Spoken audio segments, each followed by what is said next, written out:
Hello everyone, and welcome back to Worlds Collide Presents, where we showcase some of the exciting races happening across the Final Fantasy VI Worlds Collide community. Today we've got an exciting one between Jexfrock and Brianna Fofana, two very esteemed members of the Worlds Collide community going at it in the Living Seed.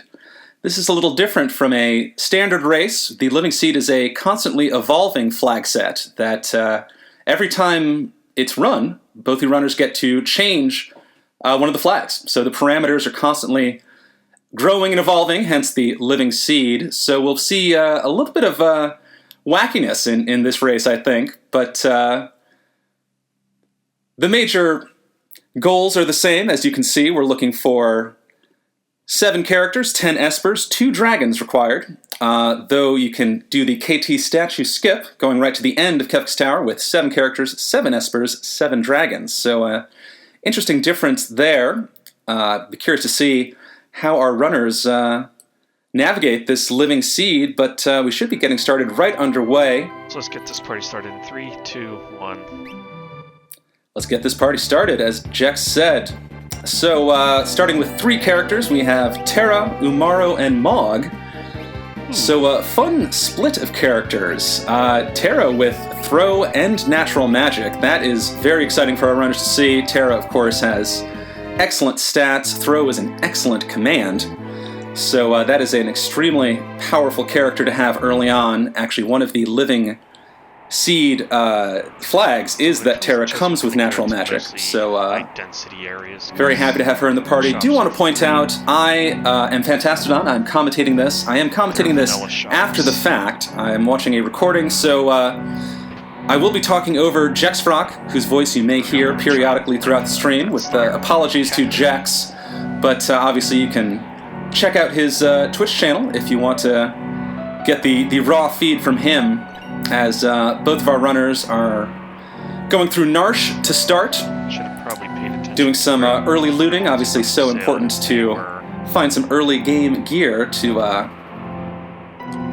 get the party started, as it were. You may notice Terra's looking a little different in this race. Worlds Collide, one of the fun things about it, I think, is that it has a ton of customizable palettes and sprites. Actually, you can see on Brianna's screen, Mog is a nice cherry tomato red, and Umaro's looking a little different, so we're going to have some fun sprite action as Jex is in Ruined Narsh, picking up a Flame Shield. Always happy to find an Elemental Shield early on. Great defensive tools.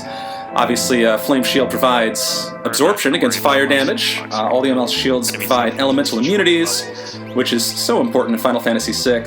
Also teaches Fire 2, which I'm sure Terra and any other character will appreciate. Having a Tier 2 magic spell right off the bat is something you're always happy to see. Meanwhile, Brianna looks like is pursuing Mog's check, maybe chasing Lone Wolf, or may just be starting that chase and leaving that for later.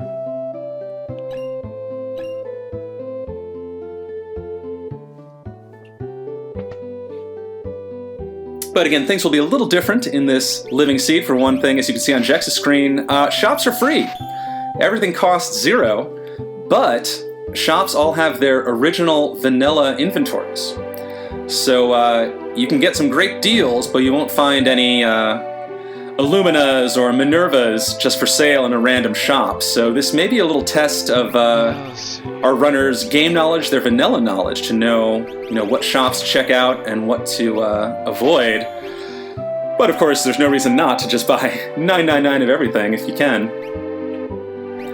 You also may have noticed some NPCs disappearing as our runners encounter them. The Y NPC remove flag is also on for the Living Seed, which means if you press the Y button, an NPC goes poof, which is very useful for pathing and can also unlock some character checks that you may not be able to check out otherwise. For example, we saw Jex checking out the Ruined Narsh check. That's typically something you need Lock in the party for, but with Y NPC remove, you can remove the invisible NPCs guarding the doors. That's how they lock doors in Final Fantasy VI, by the way. So we will see some Y remove shenanigans throughout this seed, I'm sure. Door. That's the next important stop.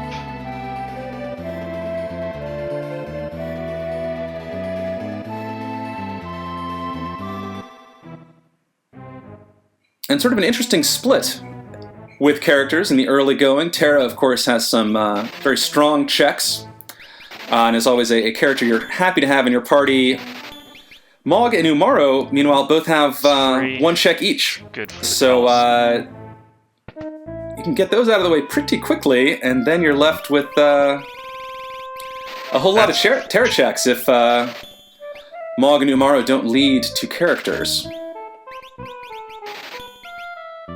As again, we see Jex stocking up in a shop with the throw command. No reason not to buy a ton of strong weapons. We make that throw command very, very powerful early on. Likewise, no reason not to buy 20 Atlas armlets. Free is free.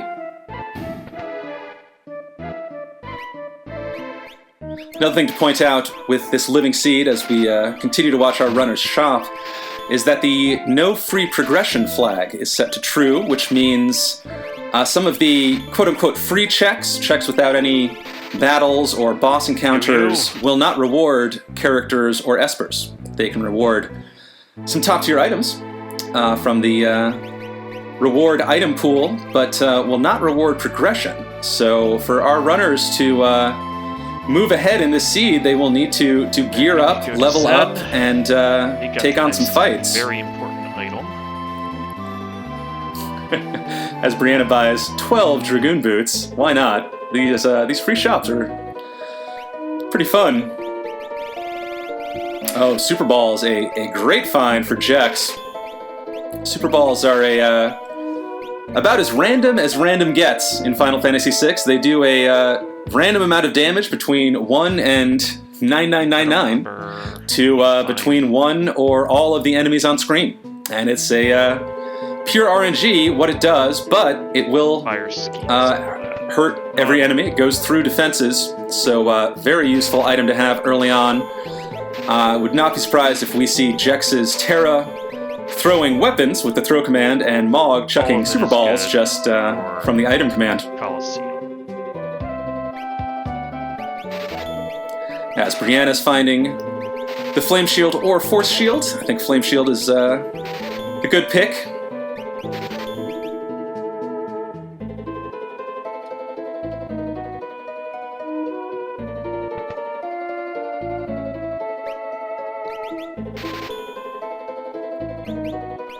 Brianna also finding the Cursed Shield, which has 11 fights to uncurse. That is, I think maybe just across the border of nice. Worthwhile. Meanwhile, Jex buying a 200 GP Behemoth suit. That's quite a bargain. Alright, next important stop. So where will our runners go once they're done with looting and shopping? That is the question. As we know, we need 7 characters. We do start with 3. Looks like Jex is heading to Ruined Thamasa to check a few more shops. I think very smart of Jex to do all of this shopping in the world of Ruin. Obviously, if shop inventories are vanilla, the later game shops will have higher tier goods, and Jex taking advantage of the great deals on offer, and again, why not buy 99 Ninja Stars?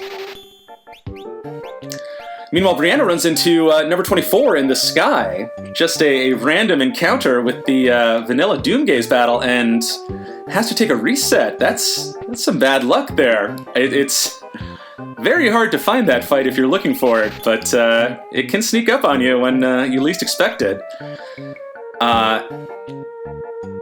So hopefully she's not set too far back with that unwanted boss fight. Instead is following Jex to Thamasa to do more shopping. And it is, I think it's going to be a shopper's delight in this early seed. If everything costs 0, why not get everything you can?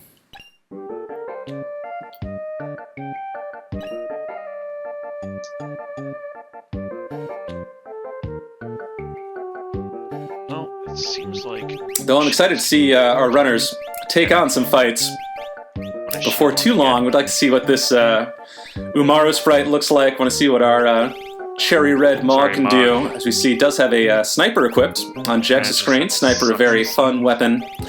Not the most powerful weapon in the game, but certainly a solid A-.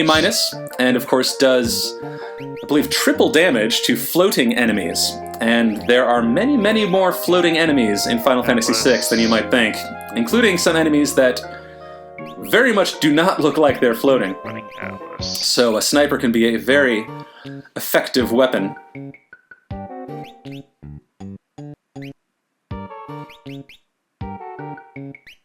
Shoes on you.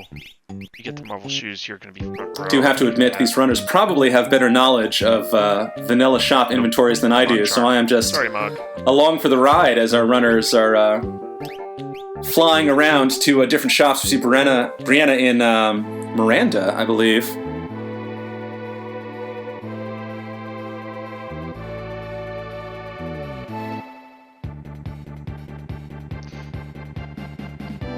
So, first order of business, we need to grind a few fights. And seems like Jex is heading to the Leet River, which I think is a smart choice.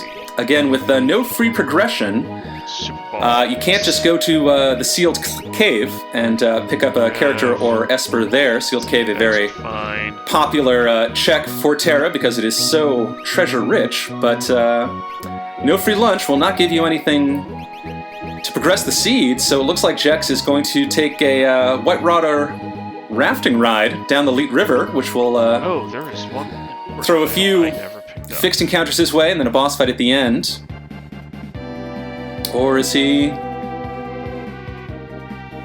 thinking better of it? Perhaps has another item on his shopping list to get to? We shall see as Brianna buys 99 snipers.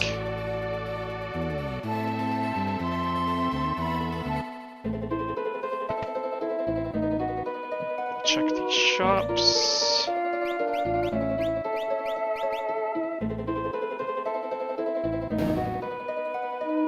One thing to note about these shops is, though the shops do have their original vanilla inventory, they will not have any rods for sale. Fire rods, ice rods, thunder rods are extremely powerful items to have early on and really throughout the seed. They, of course, can be broken to cast a max damage, defense ignoring tier 2 spell, which is just a little too powerful for our players to have, so there are no buyable rods in shops. Yep, even though shops are free, still checking stuff.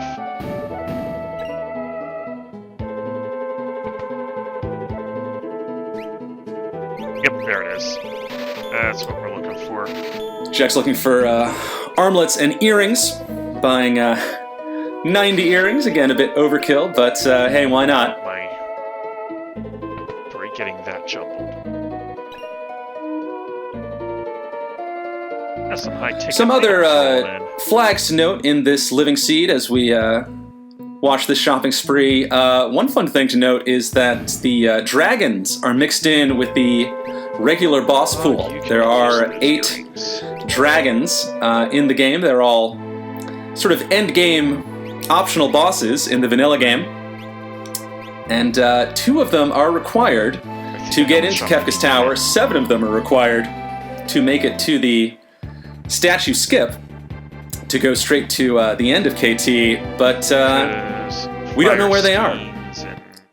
The dragons are all mixed in with the normal boss pool, so you never know when that Welk fight might be a skull dragon I don't remember or where they are. anything at all. So definitely both our runners going to be on the lookout for dragons whenever they find them. Jex's Chocobo Merchant was a Chocobo Terra. As we see Jex taking on his first grind fight, trying to get up some early game levels. As we all know, level 3 is just the worst place to be.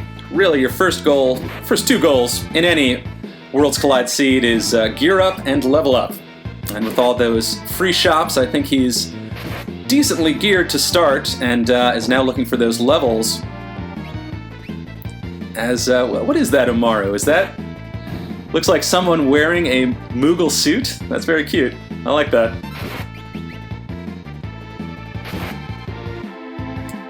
2 characters down, though. Even this early game fight is no joke for Jex. Brianna running into an Imperial camp, Imperial base full of Terras, so I think we're going to see the Terra sprite a lot in this seed. But yeah, Jex is 2 characters down, trying to muscle through with Terra and does not. Takes a reset off of that random encounter. That's no fun. Meanwhile, Brianna finding a stacked Imperial base basement. I saw a Flame Shield, a Thunder Shield, and I believe I saw an Illumina. So that is fantastic early find. Don't need me to tell you that. Illumina is, of course, by far the most powerful sword in the game. It basically, functions as a build for any character. Slap an Illumina on anyone and they are ready for endgame. So Brianna with 2 Flame Shields and a Thunder Shield. Fantastic elemental defense early on, as we see Jex tossing some Thunderballs. I'm sorry, Super Balls. Which, as we see, they bounce around. They do a completely random amount of damage, which is certainly enough to take out that Vomammoth. Umaro gets smacked down by a Vomammoth, but tossing enough Super Balls at the problem makes it go away, and that is Jex's first grinding fight taken care of. Meanwhile, Brianna is heading into the Sealed Cave, which I'll double check, but I believe will not contain progression. It will have a high-tier item at the end of it. But certainly some of those items can be extremely helpful for I know where they are. Getting through progression later on. Obviously, take a risk. Illumina's, offerings, Valiant Knives, and the like can all be extremely schemes are helpful in working through a seed. Does find a Pearl Lance, which Mog will probably be happy to see. Mog can natively equip the Pearl Lamps, and we know both of our runners are flush with Dragoon Boots, so we may see a bit of a Dragoon build later on if Brianna can find a Dragon Horn somewhere.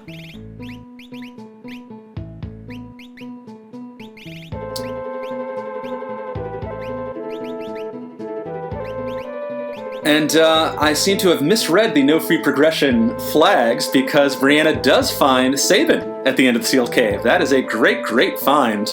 Yeah, now we're talking. Sabin with natural magic, with shock, with super high vigor. That is a very, very welcome addition to any party.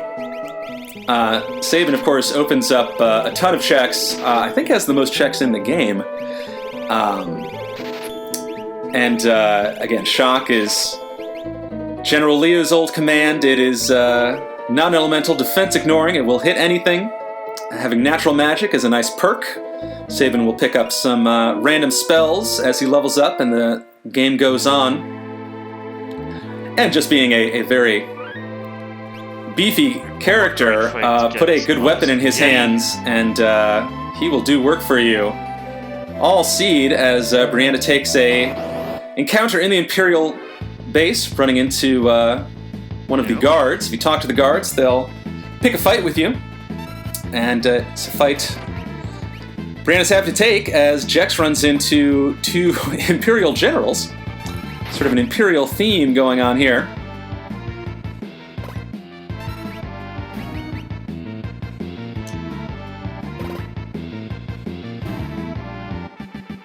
As we see those Super Balls doing big, big numbers. Again, total RNG, what happens, but when you have a range between 1 and basically 10,000, you're going to hit some pretty big numbers, and certainly anything that gives you 4-digit damage this early in a seed is going to do work for you. Mic off, mic on. We are doing an early Elite River. And sounds like Jex is doing an early Elite River. That'll be fun to see. Going to be a fun whitewater rafting ride. Going to be some fixed encounters. Going to be a boss at the end of it. It's Not the quickest of Terra's checks, but it will reward some experience just through those fixed encounters. And when you're in a race setting like this, you're playing the seed, but you're also playing your opponent. Jax may be thinking that Brianna will not pursue the Leet River check this early on, as we see her continuing to grind in the Imperial base. These adamantite slurm monsters are pretty decent experience early on, so she'll be happy to grind on these for a bit, get some early levels under her belt.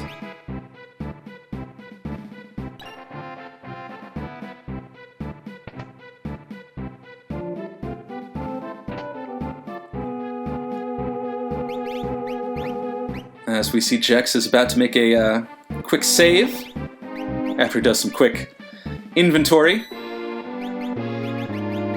And he will hop on the raft, taking on the Leet River. Always fun to see. There.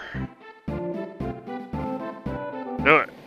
Meanwhile, it looks like Brianna, I see, does have the Cursed Shield is equipped, hoping to turn that into a Paladin Shield before too long. As we saw, it takes 11 battles to uncurse the Cursed Shield, but the rewards are well worth it. The Paladin Shield is, I think, far and away the best defensive item in the game. Gives a ton of elemental immunities, super high defense. It is just the top when it comes to defensive items, and anyone equipped with the Paladin Shield will be very, very durable. Brianna also finding an experience egg in the Imperial camp. Lovely early find. See if she slaps that on one of her party members to double the experience they gain and increase their just finish this thing. Level gains as they progress through the seed. Speaking of which, Jex is progressing through the Leet River, taking on a Buffalax. As, whoa, Brianna running into Imagine Master. Yikes. Ouch. Drops 3 characters at once. Getting my grind fights out. That is a very unwelcome find.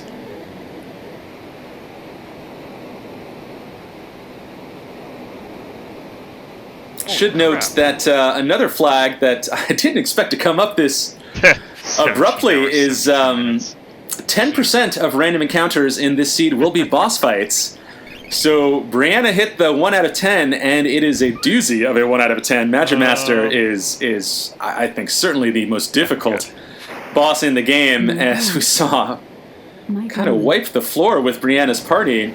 So I think she'll be saving the Imperial camp for later. Sorry to see that experience egg go, but I'm sure she'll keep that in the back of her mind, choosing a different one of Sabin's checks, the Phantom Train this time. This is a somewhat convenient check because you get to see your reward right at the start. We'll see her head into the caboose, see what this Phantom Train will reward. It will be an Esper.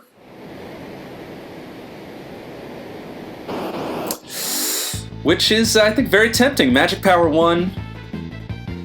Very useful, finding a random Super Ball.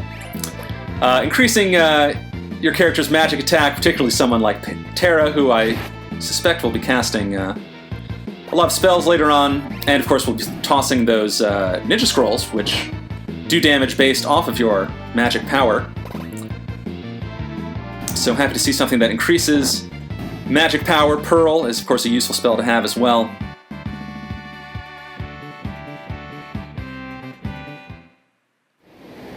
Meanwhile, Jack's continuing to level up off of these fixed encounters in the Leet River.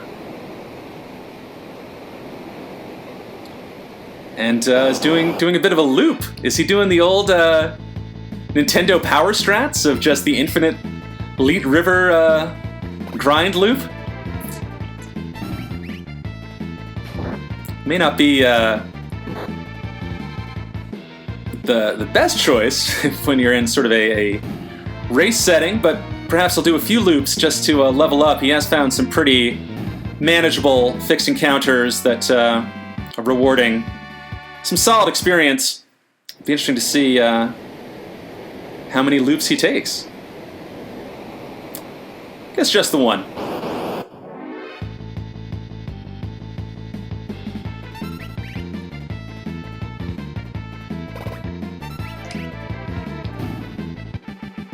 Meanwhile, Brianna, having no luck with random encounters, gets wiped again.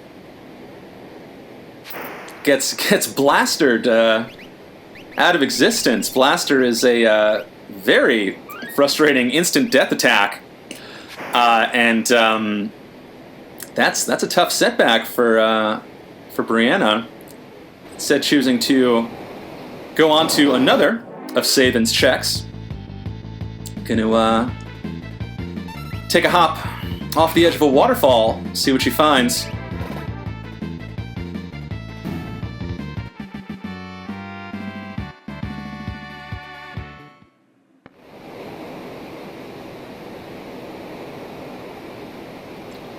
And it is Senor Behemoth taking a shower in the waterfall. Senor Behemoth, or whatever SR stands for in SR Behemoth.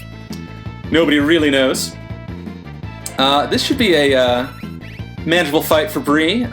Senor Behemoth is weak to fire, and certainly Brianna has no shortage of fire skeins to throw at them.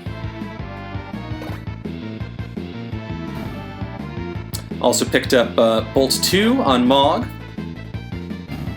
from one of those Thunder Shields, Elemental Shields, so useful. But we are nearing the end of the Leet River for Jex. After all those random encounters, what does he find at the end? It's Haydn and the Haydnites, everyone's favorite swing band from the 50s.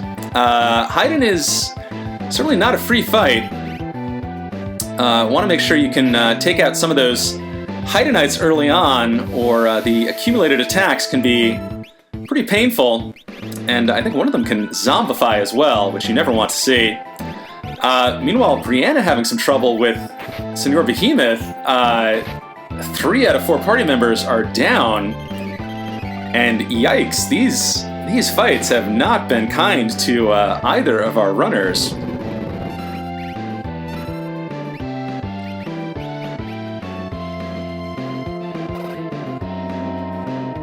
As, Behemoth tossing pretty major magic at Brianna. Terra down again. It's the solo Mog show. Jex having a bit better luck with Haydn. See Umaro the Berserker doing work on some of the Haydnites. Looks like he's going to toss a Thunder Rod. But Brianna is in a spot of bother, you could say. Looks like Mog has the elemental immunities to stay out of most of this danger, but who do you raise, and how long will they last against this surprising Senor Behemoth onslaught?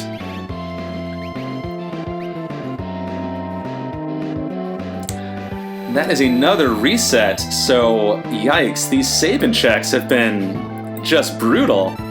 The random Magimaster in the Imperial camp, getting blastered on the Phantom Train, Senor Behemoth tossing some scary damage at you. Interesting to see where Brianna goes from here. Meanwhile, Jex is doing a pretty good job with this Haydn fight. Very smartly, he's leaving one of the Haydnites alive. If you destroy all of the Haydnites, Haydn will power up and cast Grand Train or something equally painful. So very smart to just leave up one Haydnite, avoid that trouble if you can. Meanwhile, Brianna showing off another use for the Y remove flag. You usually can't get into the Magitech factory without Celis in your party, because NPCs block your way, but if you can make NPCs go poof, you can waltz right in. So Brianna making a, I guess, out-of-logic play, you could call it. And we'll see what happens there, as we saw Jex's Terra briefly got zombied. I hate to see a zombified party member. Did have the Revivifies on hand to clean that up. as Mog goes down to a condemned clock, as we see Haydn is powering up. Terra gets whumped for big damage, and suddenly Jex is in trouble as well. Just has solo Umaro, and of course you can't control Umaro. So time to put the controller down and see who can outlast whom in this Haydn vs. Yeti showdown.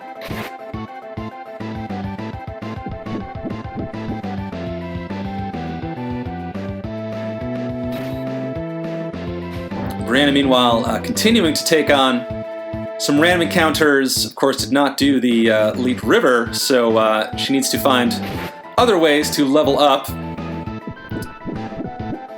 And this looks like a decent fight to do so, as Jex's Umaro is just uber poisoned, but is doing some big damage. 4-digit damage from Umaro.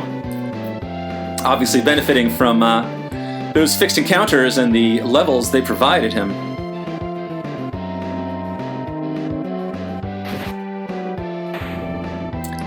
And there it is. Umaro, the Yeti. The Yeti yeets Haydn and his Haydnites right out of the Leet River. All right. Cool to see. Always fun to see Umaro take down a boss like that. Of course, sadly, the rest of Jex's party doesn't get the experience from that, but does pick up a piece of magicite for his troubles. So that is Jex's first Esper, first of either 7 or 10 required, depending on how many dragons our runners are able to find.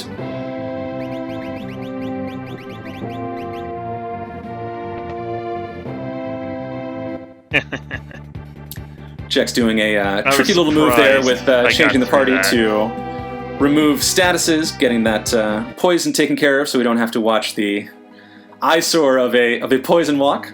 Appreciate that. And looks like he's heading into Narsh. Probably going to check out the Whelk Cave, and actually may just do a sort of Narsh cleanup. Does have Terra and Mog in the party. Mog, of course, has the lone wolf check, which looks like Jex is triggering right now. So we'll do these few checks, and then we're going to go hit the Coliseum. So yeah, sounds like he's going to do the whole set. Take care of Whelk Cave, which is one of Terra's checks. Shield. Take care of Mog's check, and perhaps spy Kefka at Narsh as well. And with the experience that he gained traveling down the Leet River, he should be pretty well positioned to take on Kefka at Narsh. So this could be a very efficient and lucrative check for Jex, as we see him continuing to take advantage of free shops. All right, next fight.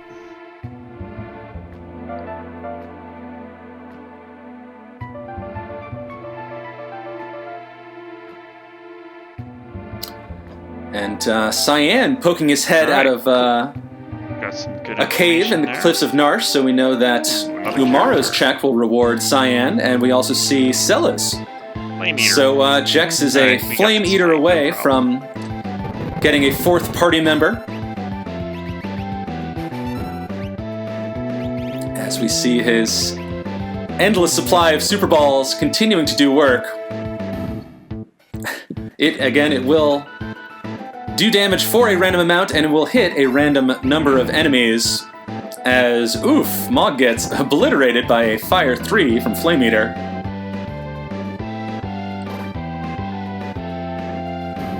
Alright, now we can bring Mog back. We can bring Mog back.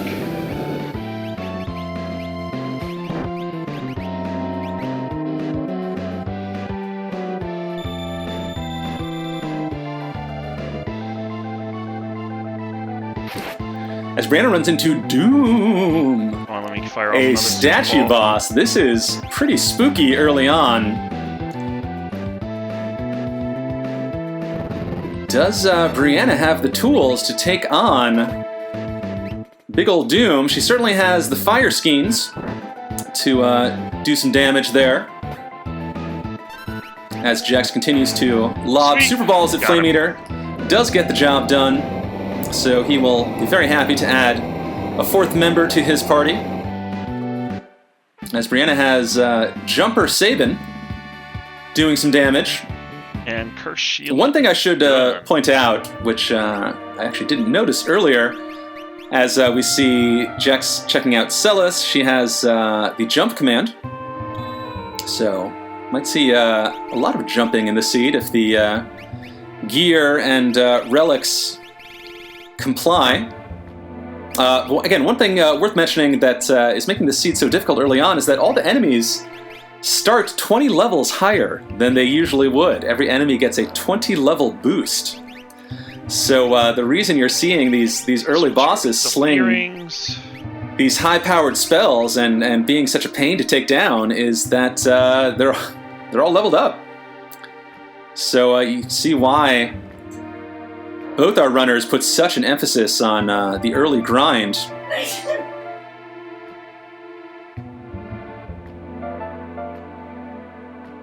But it does seem to be working out so far, as Jextron is doing random cat trot. That's funny. He can get a ton of money from this if money mattered in this seed, but it does not. So, just another 65,000 GP collecting dust.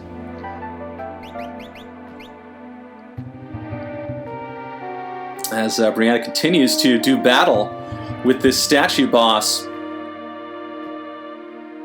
Looks like she's in the second phase, so we will load up on more in pretty balls. Decent shape. As this battle continues, we'll get to peek the Kefka Narsh character. It is not a character. That must be a soldier sprite. So that will be either an Esper or a Dead Shack, but took a bit of a double take there.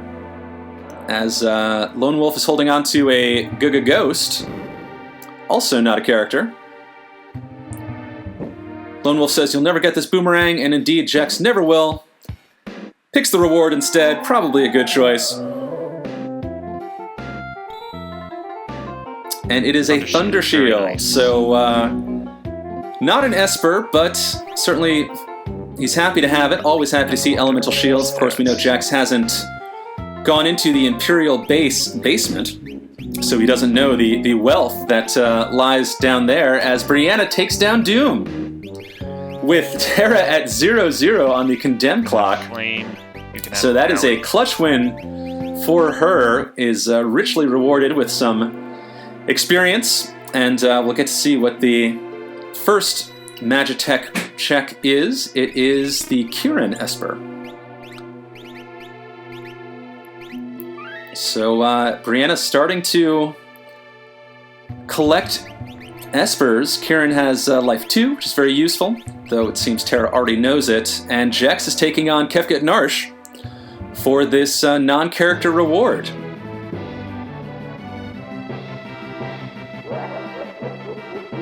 There is the perfidious clown, Kefka himself, with his legion of Terras at his back.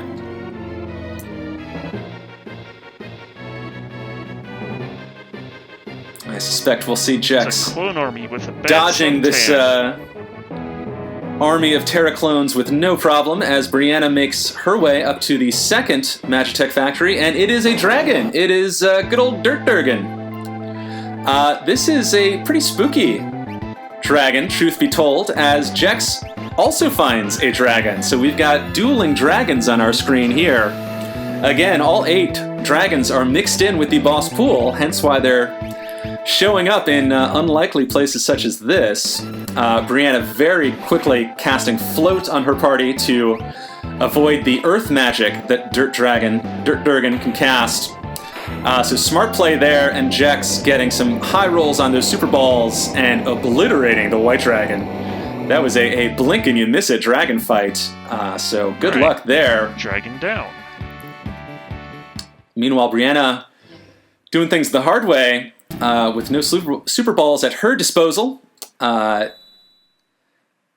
When you cast Float on your party, you do cue Dirt Durgan to cast 50 Gs to remove that float, but that does sort of waste one of his turns. And dragons are scaled you know what? in this seed, so they're not quite at their endgame strength. Very fortunate for our runners because you could, encounter them anywhere at any time. But Ninja Terra, tossing snipers at the Durgan, takes it down, and that is a dragon apiece for each of our runners.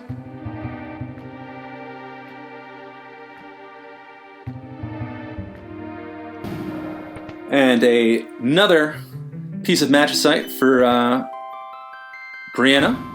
This one not super exciting, but they all contribute to the Esper requirement as Jex checks the monster in a box in the Narc tutorial house and finds the Vanilla Lobo, which Umaro is having none of, and immediately dispatches.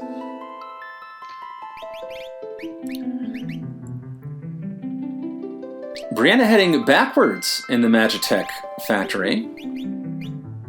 Oh, they're now reversing course. The question is, do you or do you not do the third Magitech factory check? Looks like she is, which is exciting for me as a viewer, certainly, because we get to see the incredible Indiana Jones Minecart Thrill Ride Spectacular. This is the only Magitech check that can reward a character, though it is the longest of the three. She will be fighting some fixed encounters along this Force shield, yes. minecart line, and will be taking on 2 bosses. So it's not nothing, but maybe this will give Brianna the experience boost that Jex picked up doing those fixed encounters on the Elite River, as we do see Jex in the Coliseum right now. Going to wager some items and see what rewards he can get. I'll try to quickly check what the Coliseum flags are in this seed. They should all be visible. Yeah, as we see, Jex has total knowledge of the possible rewards for Coliseum fights. Finds a snow muffler for a partisan. Seems like a decent trade. And one of the nice things about having Umaro is he has the best Coliseum AI, because it's the same one that he always has. It's amazing how often you send a character into the Coliseum and they spend half their turns, trying to cast Muddle on the enemy or something silly like that. But nope, Umaro's just gonna hit things real hard. As Brianna runs into I got a snow muffler now. Fairly daunting random or fixed encounter on the minecart ride. This is a definitely high risk, high reward encounter. Gigantoses have very, very high experience rewards. I don't know what the exact phrasing is, but their experience reward per level is, I think, among the best in the game. So this is going to be a very rewarding fight should she make her way through it, which I think she has the tools to do so. Meanwhile, it looks like Jex is farming up those snow mufflers. Snow muffler is a fantastic piece of armor. Absorbs ice, has, I think, the highest just raw defense number in the game. I also see experience eggs, valiant knives, so there are definitely some goodies here in the Coliseum. And of course, when shops are free, I'm pretty sure Jex has 99 of everything. So it's really not a big loss to wager some of these diamond helms for valiant knives. Good. So, the Coliseum also a bit of a risk reward in its own right. Jex is spending time here fighting through these encounters to get these items. But the reward is, of course, having high-power characters, having end-game equipment, having experience eggs to boost your party. We'll see if it pays out for him as this seed goes on. Red Jacket, another nice defensive item, some Pearl Lances. A lot of goodies. Fixed dice. He immediately clues in on that. He's going to grab some dice.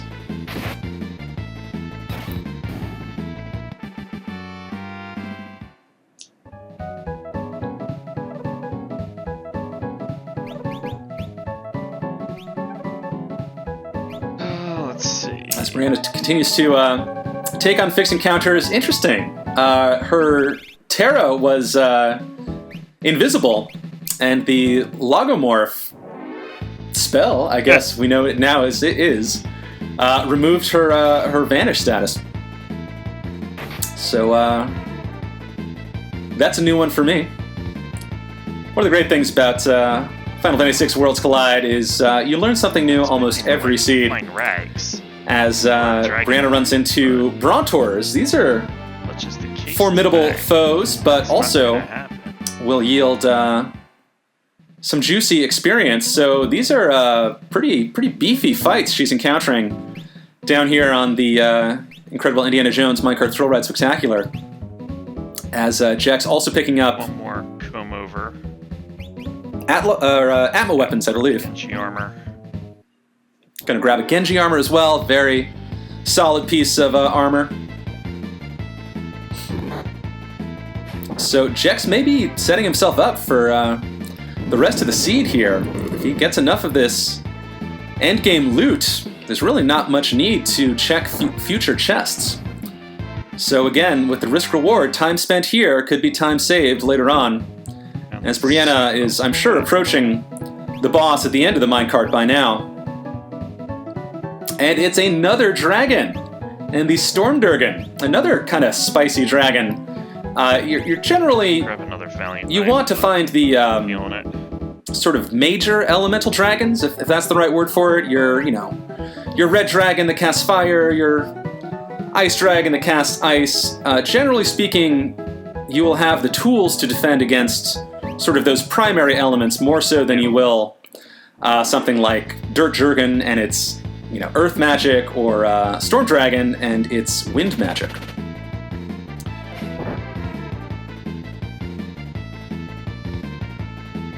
But with the, again, high-value fights that Brianna just took to get here, she should have a pretty decent squad, as we saw, Terra tossing 5,000 damage there, Maw casting Bolt 2, that'll do big work.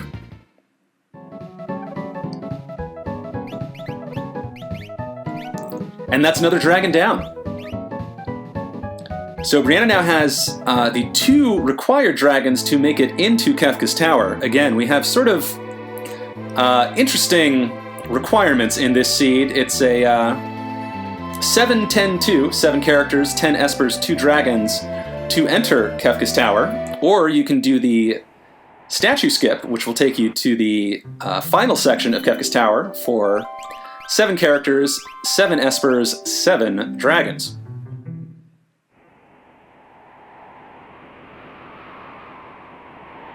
So Brianna with the early dragon advantage.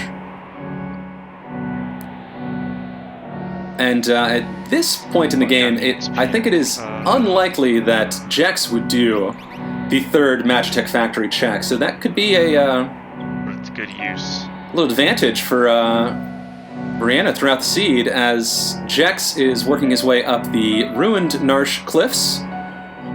Presumably going to take on Umaro's check, which he and we know will yield Cyan if he can make his way through it. Interesting to see if he takes on the random dragon sprite that's roaming around this section of Narsh. It could be a dragon. It's not guaranteed not to be a dragon. But it could be anything, and it is in fact Umaro. Wow, that's kind of a French vanilla. The incredible dabbing Yeti showing up here in Ruined Narsh, just not in the exact spot, as Brianna finds a pretty easy fight in Ultros, our friendly neighborhood octopus. You, of course, encounter Ultros 4 times in the vanilla game. I always like to see if runners collect the whole set of Ultroses throughout a seed. Alright. But this is, again, a very doable fight for Brianna. She's already through. As Jex takes down Umaro's sync boss kills. Always fun to see that. Picks up a force shield for his troubles. Not as exciting as an elemental shield, though decent. Brianna doing a quick tracker check to see what we can see, which is that she has 4 characters, 3 espers, and 2 dragons. Jex running into Air Force. Can be a tricky fight, but Air Force is weak to lightning damage. Ooh, a nice Pearl proc off of the Pearl Lance that Umaro currently has equipped. And of course, Super Balls. They work on everything. Ooh, a rare low roll. Only 3-digit damage there. Launcher, always a painful spell, as we see, looks like Brianna heading back to the fall to take revenge on Senor Behemoth. Air Force goes down for Jex. Certainly, Brianna's party in a much better position than it was the first time around. I suspect this will go very differently Check for Espers. for Senor, Mog. as Jex picks up his 3rd Esper, Tritok.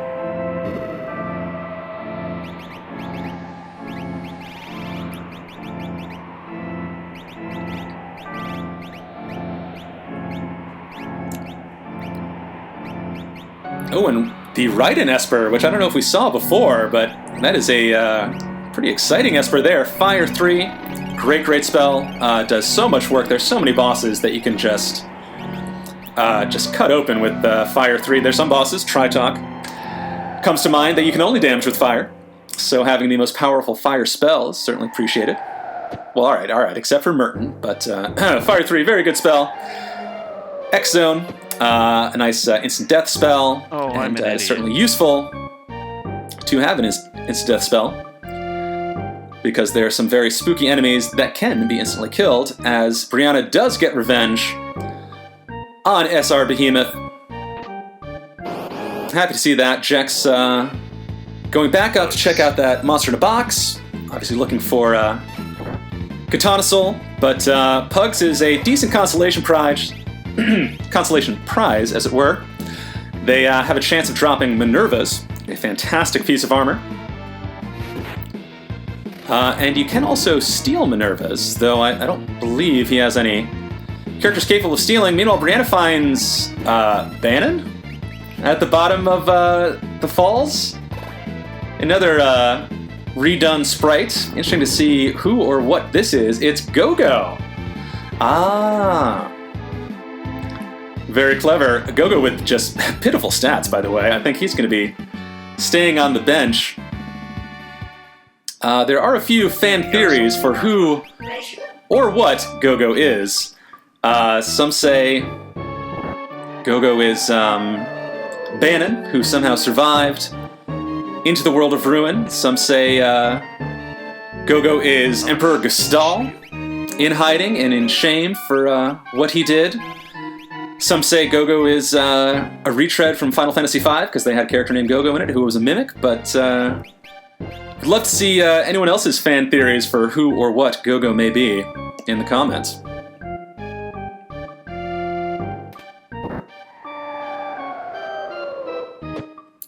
As Jex is approaching the carving at the end of Umaro's cave, and we will see a grumpy Cyan tromping down these steps. Ooh, Brianna finding a random behemoth suit. That's nice to find. And Jex running into Niles and Fraser Crane, the Crane brothers.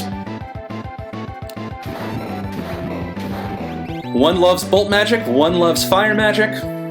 Neither of them love Terra throwing weapons in their face. Or claw, as it were. Certainly none of them love Umaro tossing Mog at them. As Mog tosses a plethora of super balls, solving that boss fight pretty efficiently. And Jex is rewarded with his 5th character.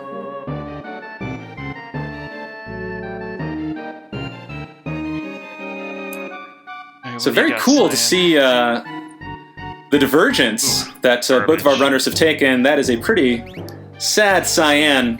I don't expect to see a lot of use for him in this seed. Just not great stats. Meanwhile, Brianna running into Atma. The spooky And a super ball refill. Correct me if I'm wrong. Does Atma have 5 legs? It sure looks like Atma has 5 legs. Maybe it's perspective thing. But I noticed that once, and I can't unsee it, and hopefully now you can't either. But Atma, of course, the optional boss in Kefka's Tower, absorbs the non-primary elements, so Pearl, Earth, etc., but does not absorb the primary elements, Fire, Ice, Bolt. So, again, as we've seen so often in this seed so far, Terra's Good boss density. fire skeins, water edges, and whatnot will do work. And down goes Atma.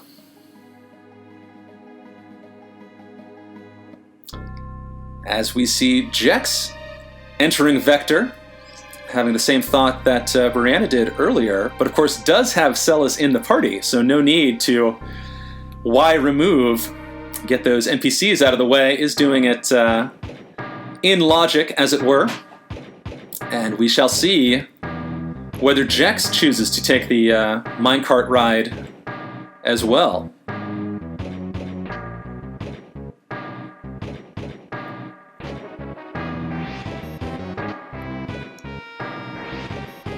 But as I mentioned earlier, one of the exciting things about Worlds Collide, one of the things I really love about this randomizer is the possibility for divergence and different paths through a seed. As we see, our runners, they have different characters in their party. They've done different checks, though I think they will be retracing other steps a little bit in the near future. And they're both basically tied. So, yeah, right As now, Brianna finds the Phantom Esper also has Fire 3 on it. So she'll be happy to see that, and we'll see how Jex deals with his first statue fight.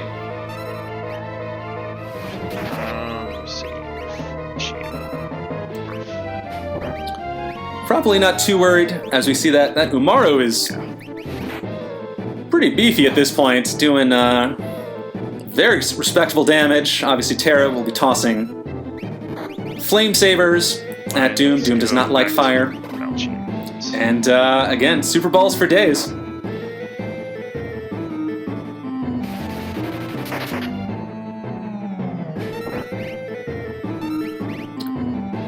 Jex also showcasing those snow mufflers that he picked up in the Coliseum. Snow mufflers do absorb ice damage. So, yeah, actually, Doom is really not going to be much of a problem for Jex at all, as Brianna runs into Celis and the Flame Eater guarding her.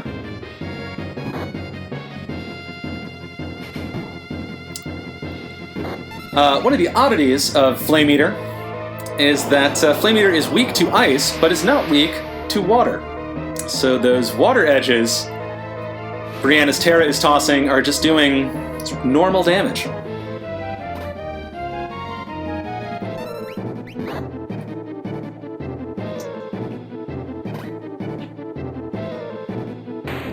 There we go.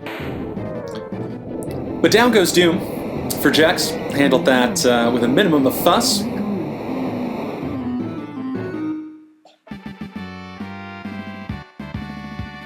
And Brianna should be through Flame Eater fairly shortly. And throwing all of the water damage she can.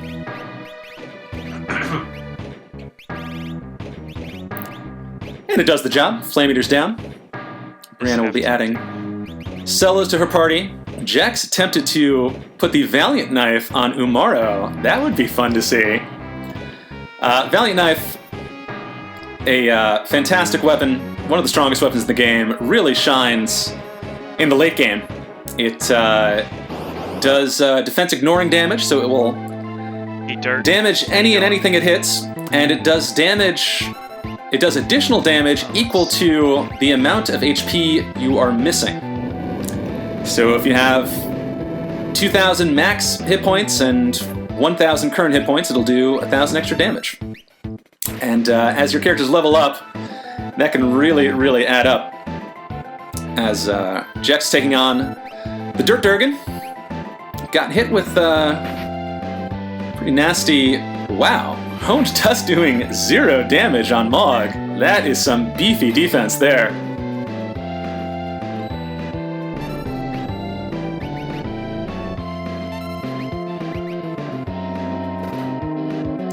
As Brianna works her way through these Narsh checks, taking a quick save. The Durgan goes down for Jex. That's another dragon for him. And now the big question, will he take the trip downstairs to hop on a minecart?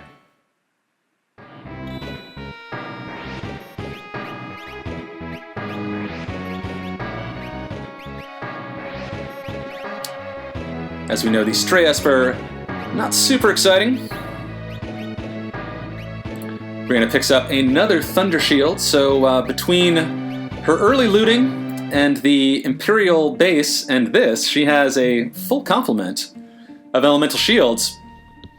So no more worries on the shield front, and Jex is indeed continuing through the Magitech factory. We get to see another ride down the incredible Indiana Jones Minecart Thrill Ride Spectacular.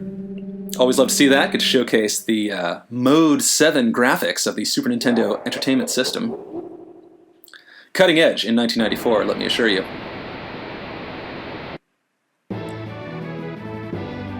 And of course, this will be a boost for Jex. Not only with the Esper at the end, but with the Dragon Boss, and with these I totally forgot to heal up. Very lucrative fixed encounters he's going to run into. Double Gigantos, particularly at his levels and progression, are going to be very rewarding. As Brianna dodges the Terra clone army. You can do a lot of fun things with sprites in Worlds Collide. There are, I think, over 100 custom sprites from all kinds of different games, different series. There are a lot of fun ways to make a seed your own, so it's fun seeing a little bit of that expressed in this living seed. As Brianna makes it through the Terras, finding yet another dragon. So our runners will be all caught up with dragons, assuming they can both take down these respective checks, which I suspect they will.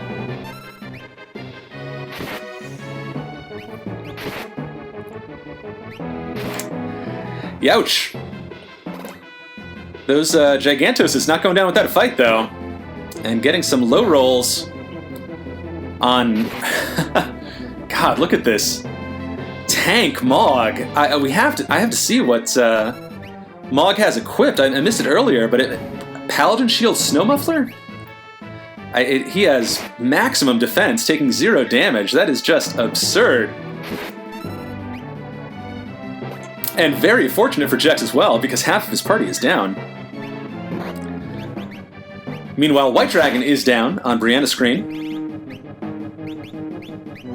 So that is the 4th, I believe. And she picks up that Raiden Esper, which will be less useful because she already has a Fire 3 Esper. But Fire 3 and X-Zone, both very useful skills to have.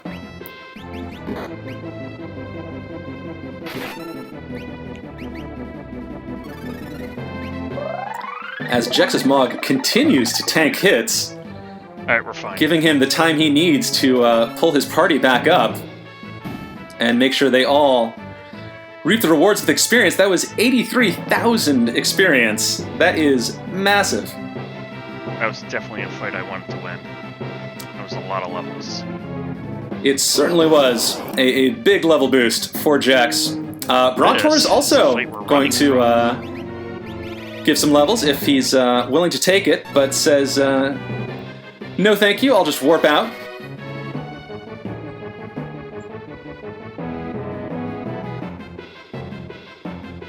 And where does Brianna go next, is a question. Looks like she is heading into Ruined Narsh. She does know now that Cyan is Umaro's reward. And we will perhaps see her retracing Jex's footsteps as Jex is retracing hers. Jex, I'm sure, very happy to see. Whoa! What? Not happy to see that. Ultima. Oh. Yikes. We are, wow, 1 hour, 40 minutes into the 1 hour and 4 minutes, and enemies are casting Ultima. That is scary. hurt my soul. That dropped 2 characters immediately. Better hope Storm Dragon doesn't do that again. Yikes.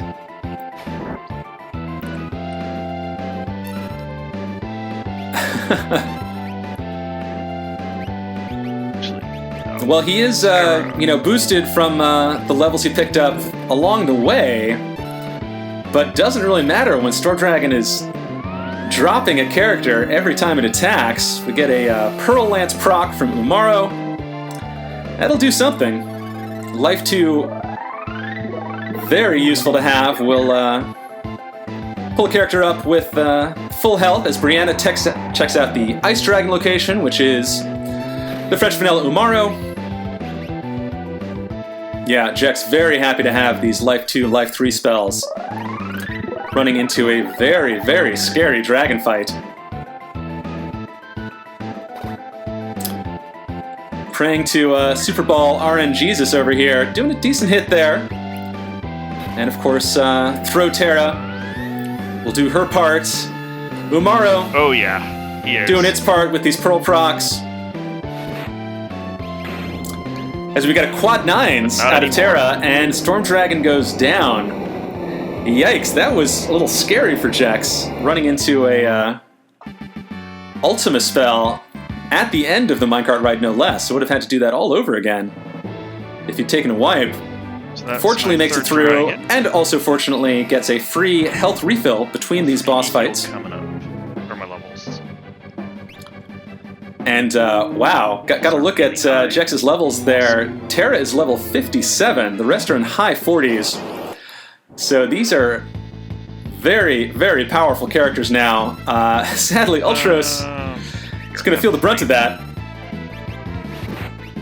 As, yikes, Terra doing quad 9s again.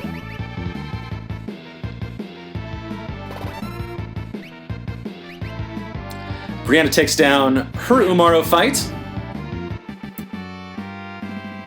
As Terra dispatches Umaro on Jex's screen. Alright. Let's go grab a So this is 3D. going to be a very high-powered finish I will to this check seed. the- With the levels our runners have. Got a peek Beast at Brianna's treasure screen. Her characters are all high 40s and will only continue to climb. Jack's going to be pretty happy about what he finds here in the Imperial basement.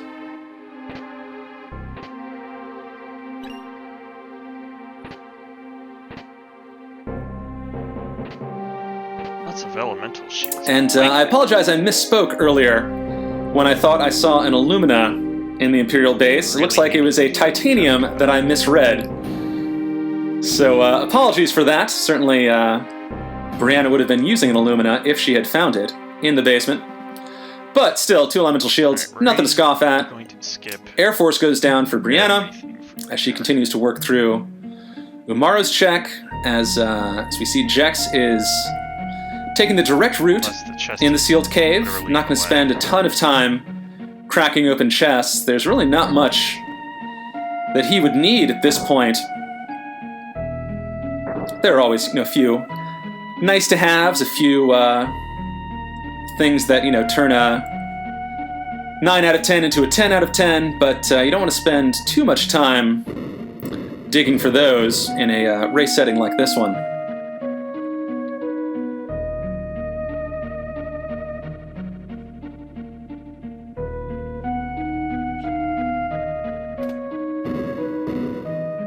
Alright, we'll grab one chest.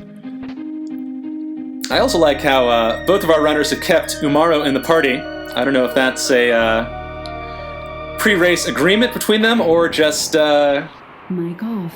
cold hard tactics. Umaro has certainly been doing work Looks for like both I'm runners cool. as Jex happily finds Sabin with just crazy high strength. Shock and natural magic, kind of the total package there. Of course, shock is a magical attack, so Sabin would not make the most use of it. And Yes, I at the did. levels both of our runners are at this point, shock sort of tapers off. It's still decent, but it really, really shines in the early/mid game. Seed of the week, I did not do so good. And I think we are certainly approaching the end game, or at least the later stages of the game, as Brianna's about to pick up her 7th character, provided she can take down the Crane brothers.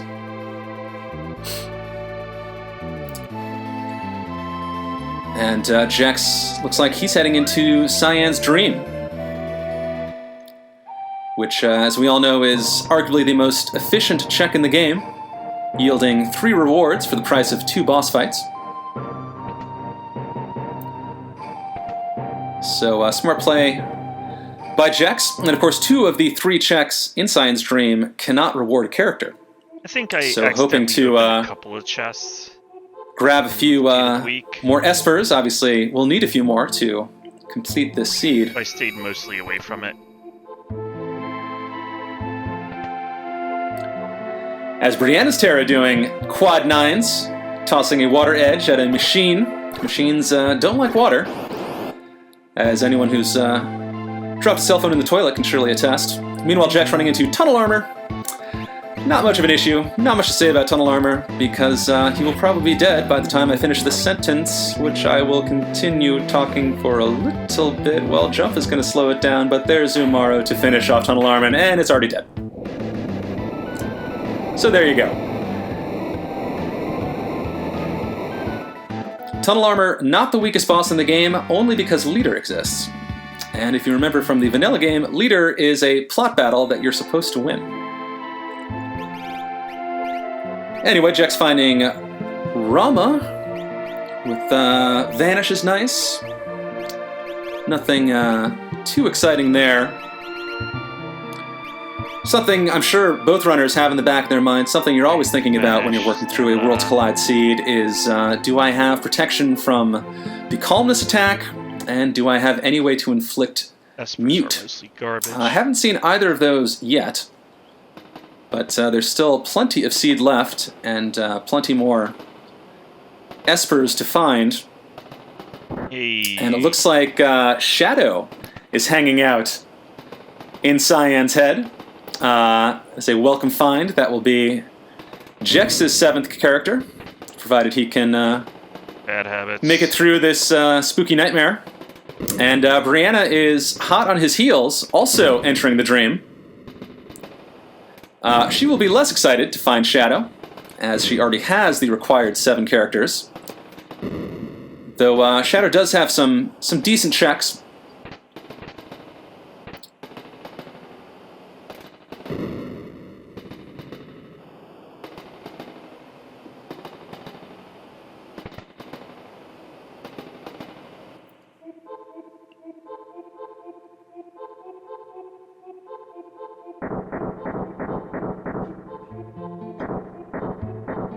We see Brianna's Mog casting Bolt 2 for 7,000 damage. Love to hit a weakness on a boss. You know, if you consider Tunnel Armor a boss, which... Anyway, Jack's continuing to progress. I like that color on Shadow, too. You can have a lot of fun with palettes in Worlds Collide. Something I often enjoy doing. I know other runners do as well, is finding the right custom palette for a particular seed to make it your own and add a little style to it. But Jex is approaching the end of the dream. We'll see what boss awaits him to free Shadow from this nightmare. And it's Vanilla Rexol. Wow, you don't see that very often. Rexol, sort of an annoying boss, but Terra doing quad 9s again. Clean that up pretty quick. Of course, Rexol does absorb Pearl, so you don't want to hit him with that Pearl Lance. But I have a hunch Terra will be able to out-damage Umaro in this one.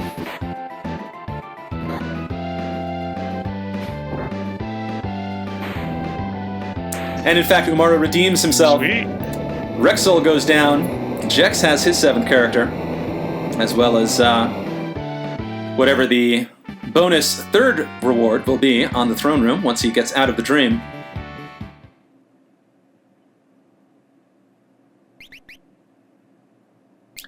And Shadow also has throw. I think, yeah, Jex makes the easy call, as we've seen Terra doing so much work with throw, just consistent quad 9 damage. Why not add another member to your party who can do that? So Jex's party is going to do work throughout the rest of this seed. Let's go running shoes. And I would not be surprised if Brianna makes the same decision as she approaches Vanilla Rexol.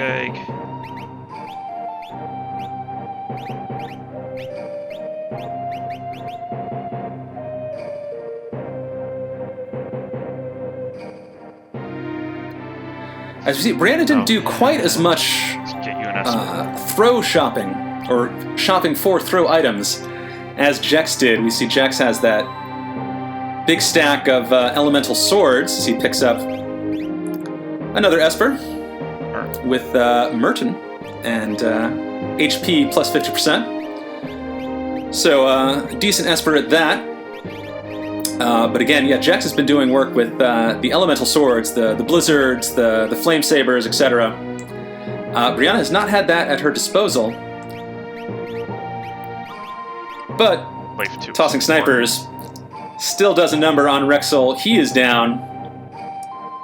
Our runners are very close, leaving Cyan's dream.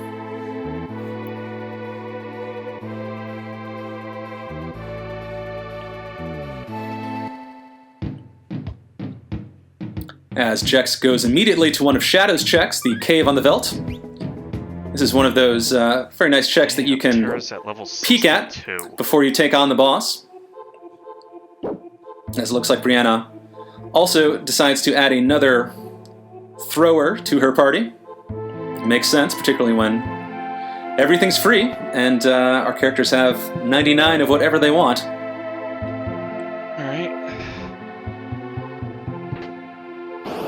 Kana? No. Jex runs into Alover, which I always read as aloe vera. As an undead enemy, it will die instantly to a revivify, or you can just run away, which will end it even faster. Worth pointing out, Jex has been making good use of the experience egg that he found in the Colosseum with Terra, and of course now it is on Shadow, to supercharge his 2 throwers. Brianna had a shot at an experience egg and then ran into a very rude random Magimaster in the Imperial camp and had to shelve that check, and so has not been benefiting from an experience egg, and that could be a competitive advantage for Jex going forward, as he does in fact find an Esper. This will hopefully be his 9th, provided he gets through whatever spooky boss is about to jump on his back in the cave. Terra, watch out behind you! Hey, Goldie. And it's another Durgan. Looks more like a yellow dinosaur to me, but it calls itself a dragon, and who am I to judge?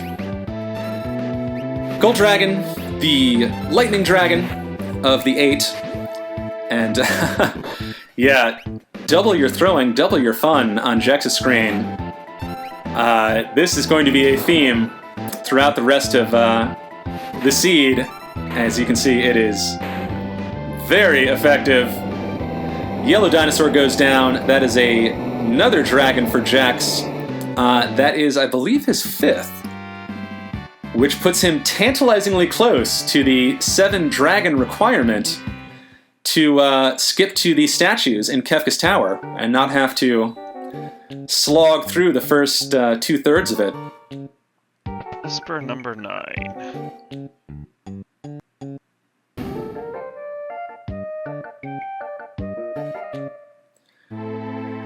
Brianna, following Jex's footsteps, also checking out the monster in a box, Obviously, both runners would love to find Katana Soul and the always useful Offering Relic, as Brianna showcases how you deal with undead enemies in Final Fantasy VI. You revivify them, and they are gone. Just to make sure. 10 espers. That's all I need. As Jex heads into Barren Falls, we'll take on Senor Behemoth. We'll find Gogo. I guess maybe Gogo the Mimic is imitating Banon in this seed.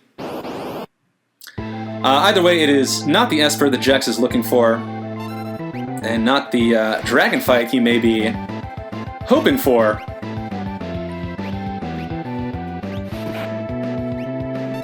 So I would say our runners are pretty much neck and neck. I mean, I think this is... Jex is at 7 and 9, Brianna's at 8 and 8, but after these two respective boss fights, Jex will find his 8th character, Brianna will find her 9th Esper. So an hour and 20 minutes into this race, it is anyone's game. It is really too close to call.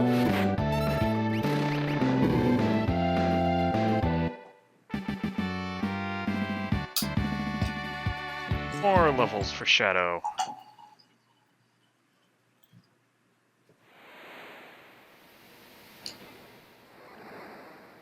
More levels indeed.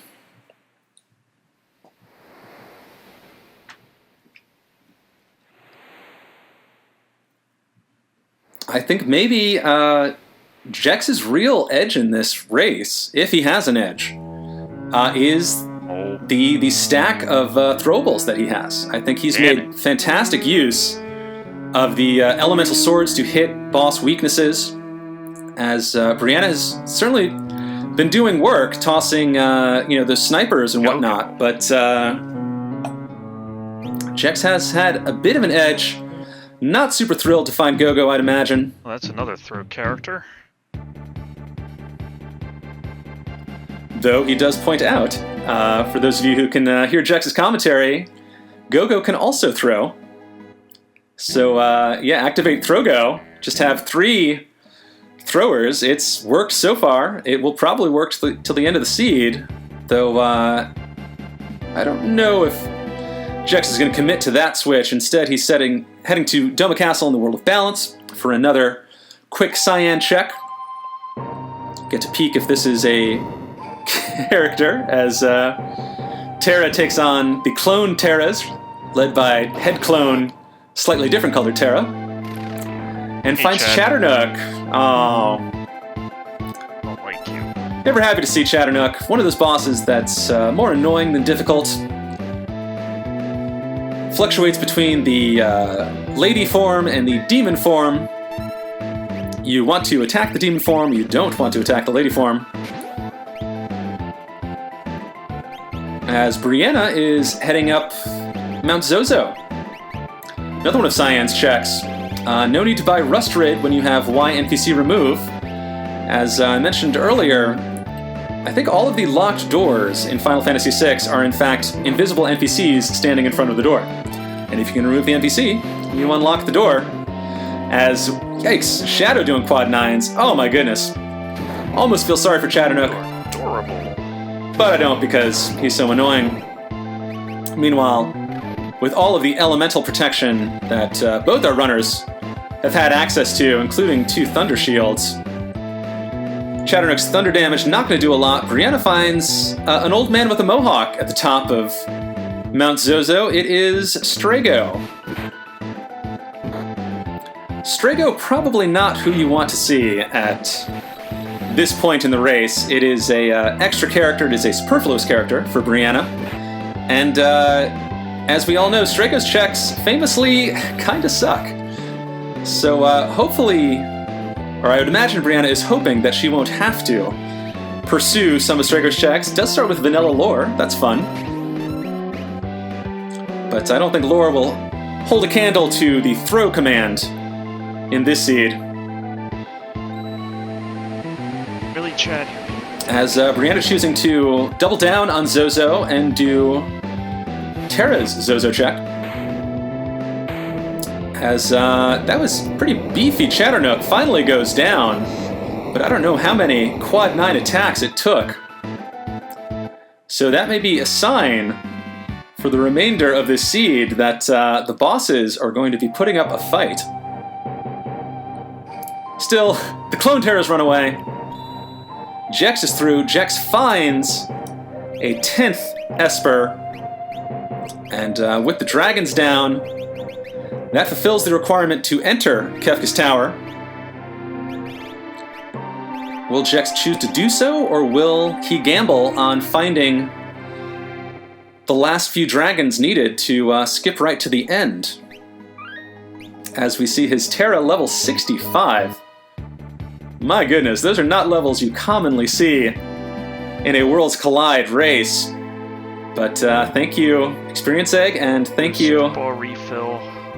the fun wackiness of this living seed. Looks like Jack's going to do some last-minute shopping. Unfortunately, running into the collapsing house, which is kind of an oof moment. Forgetting he had Saban in the party, and once you're in Ruined Zen and the collapsing house triggers, you cannot leave. I'm half tempted. And he didn't save outside, so he's just going to have to run all the way through. Shouldn't take too much of his time, as we see. Can't help but check a monster in a box. Would love to see a offering at this point to really just put his party over the edge. Meanwhile, Brianna has found her 10th Esper, also has the requirements to enter Kefka's tower, so we may be quickly approaching the final phase of this race.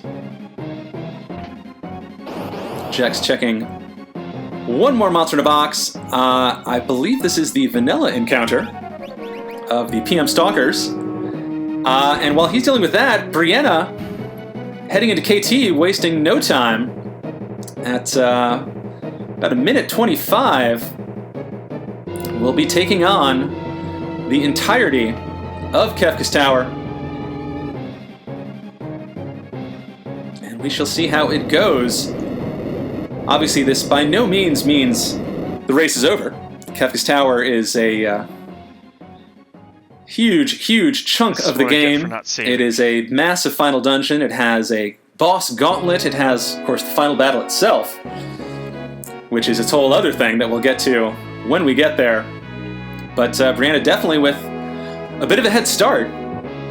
Jex finding a Valiant Knife as his reward for the accidental collapsing house. So certainly would have loved to find an offering in one of those monsters in a box. Sadly, no dice. Looks like he's just refilling on Super Balls, sleeping bags, everything he could need, and I suspect we'll see him following Brianna into KT to begin the endgame officially.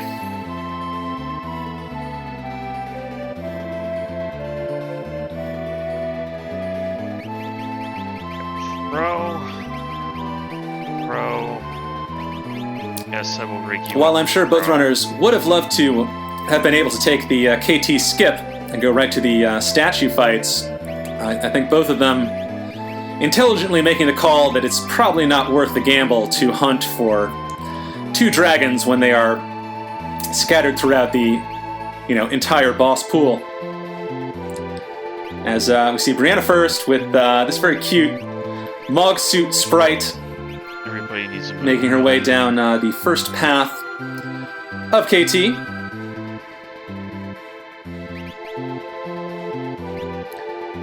Jex making the decisions of who to put where. Always a question of how to distribute your characters through this 3-way final dungeon.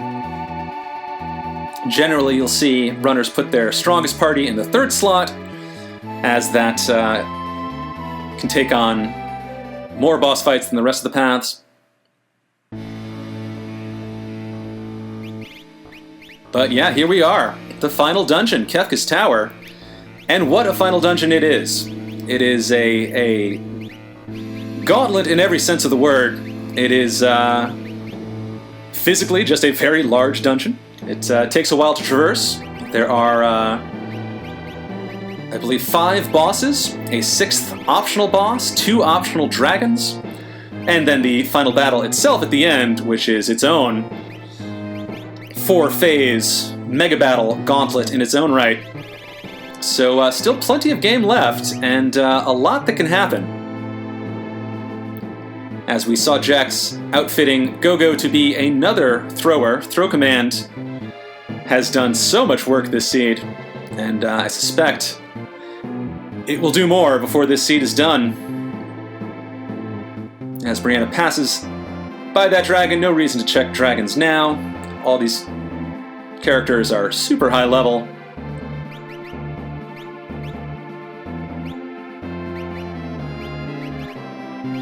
As we got a peek of Shadow's level on Jax's screen, level 58. Jax making very smart use of that experience egg that he found in the Coliseum to supercharge his 2 throwers. As we know, Terra is somewhere in the 60s, if not higher by now, and Shadow at a very comfortable 58. So, as I mentioned earlier, this is going to be a high-powered finish. It's going to be fun to see. And again, kind of still too close to call, so it's going to be a bit of a nail-biter towards the end. I think both players have certain advantages the other lacks. Will Jax's boosted experience from the eggs carry him? Will Brianna's head start prove enough to make it to the end? We shall see, but we are going to be in for a very tight finish here in this showcase of the Worlds Collide Living Seed.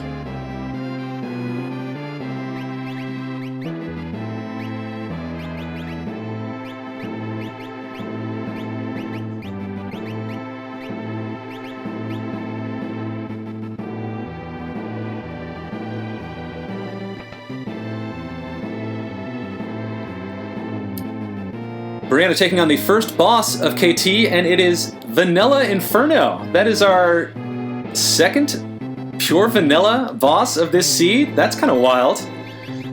Inferno is a very scary boss if you encounter it early on. It is going to be slightly less scary for these superpowered parties, and in fact, we're going to see dual Inferno duels, sync boss fights here, as Jax is tossing a casual quad 9 in Inferno's face. So we see slightly different party makeups. Looks like Brianna really putting 3 of her heavy hitters Is this even randomized? in this third party, but Jax making through it first with this just uber Terra. Really, at this point, it's more a question of what can she throw that won't hit for Quad 9's damage. And Jax sneaks into the lead, as Brianna might have to deal with a Delta hit. Uh-oh, you don't want to see that. Oof. And Terra the thrower is petrified. Brianna quickly going to remedy that situation with a remedy. So we know. But this may be So having those extra dragons. Jax's moment. Maybe that experience egg usage and these super high levels Statue fights are finally being less of a pain. making themselves known. Brianna does take down Inferno. Nice. Didn't really have trouble other than that Delta hit scare. But as we saw, Jax just melted that boss. And I expect So Inferno's down. other bosses are Doom's going to be in down. for a similar world of hurt. Still got all the other bad bosses that I have to worry about. Jax heavily pointing out that there are a bunch of Goddess. very rude bosses that could Spicy still be chicken. up ahead. We could find a actual Guardian. Magimaster, not just a These are all random 10% encounter. Magimaster, never fun to fight, as Brianna runs into another dragon. What do you know? Could also find a Doom Gaze, We'll see. which starts every fight with the level 5 Doom attack. If your party's a multiple of level 5, you get insta-doomed. Or you could find stuff like Leader, which is a, LOL fake fight, and Cella's One down. making herself known with a Quad 9 Atmo weapon swing. Safety save. I have to backtrack that. Yowza. Atmo weapon, another fantastic weapon, another weapon like Valiant Knife or Fixed Ice that sort of break the standard weapon damage formula. Does more damage the higher your level, as all weapons do, but Atmo weapon really scales up. And it does more damage depending on how full your health is, if that makes sense. Your percentage of total health. So if you're at full health, aka 100%, Atmo weapon is doing 100% damage. If you're at half health, Atmo weapon's doing like half damage. But as we saw, still swings super hard. Yo, spoilers, man. Oh wait, never mind. And Jex has no trouble with these piranhas. Piranha really sort of a road bump at this point. Here we go. Already finds the Rhizopause at the end. I expect to see something thrown at him that will do 9,999 damage, and we will say goodbye to our purple piranha friend. For a second, I thought it was Jeffy. Meanwhile, Brianna, not too far behind.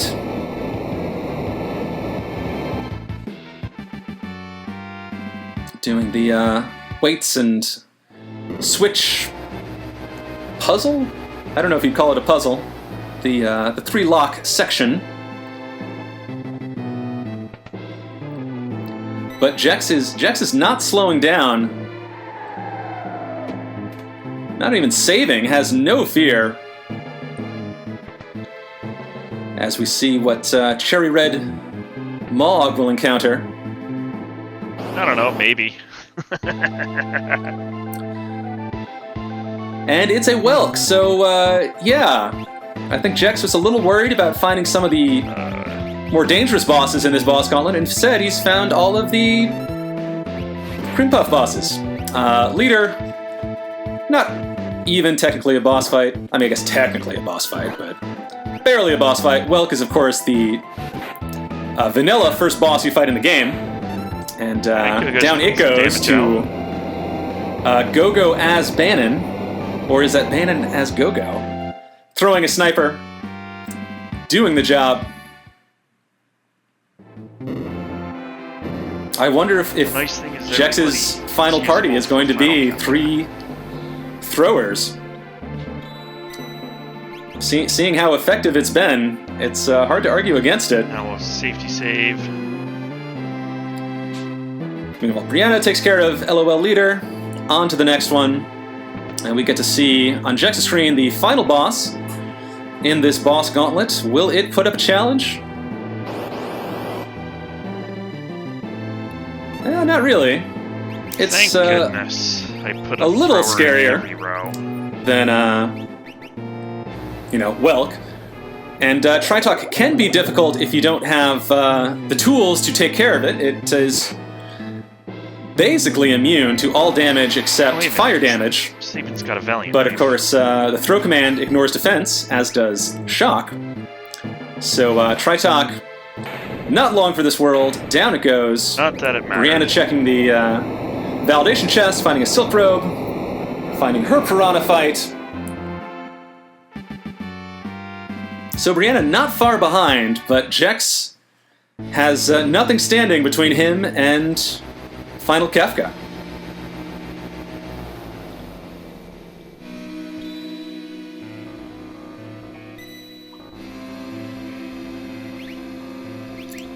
And wow, a level 67 Terra and a level 58 Celas. These are just gonzo levels. And a level 60 Shadow as well. I'm not going to say I feel bad for Kefka, because no one should ever feel bad for Kefka. But I guess I'm excited to see the damage that Jex's team is about to do to this final battle. I don't think I had calmness protection. So, let's do it. Let's do it. Some things to keep in mind as we enter the final battle. It is a 4-phase battle with three difficult and equally complicated phases before the fight with Kefka itself. There are a few things to keep in mind in each phase. In phase 1, you'll notice Jex being very careful about the order that he eliminates enemies. He will start with either the long arm or the face. If he has any instant death, he will try to instant death the long arm. Some enemies in the final battle are vulnerable to instant death, 2 of them to be precise. So long arm, and then the face. Last 2, I don't care. Because if you kill the face last, it will counter with a very painful quake spell. So you want to take care of the long arm, which is the longer arm on screen. Then the face, and then the short arm, which is that little fist in the back. Or, face and then long arm. The point is you want to kill the short arm last. And wow, that is 3 quad 9 attacks in a row. This is going to be a speed run of a final battle. As Mog casting Doom on the instant death vulnerable long arm. And wow, blink and you'll miss it. He is cleaning up phase 1. Ouch. As Brianna dealing with the cupcake battles in this quote-unquote boss gauntlet. Welk, not going to pose too much of a challenge, as we see also has the throw command on her go-go. Hoping Umaro will hit the right targets. Where things start getting dangerous. Jex heading into probably the most complicated tier of this 4-phase battle. Tier 2 has 4 enemies. Has one that can be instant deathed, one that can be muted, though I don't believe he has the mute spell, so we will have to eat the magical attacks from the aptly named Magic, who's that fellow on the left there. Tools, the writhing person in red, can be instant deathed. Hit, the big blue fella, will hit you very hard, and Tiger, that bestial face, casts a bunch of really annoying spells, like Northern Cross, which can freeze your party. He can zombify your party. Oh, shit. So that's usually a priority, but with no way to mute magic, seems like he's focusing on magic first.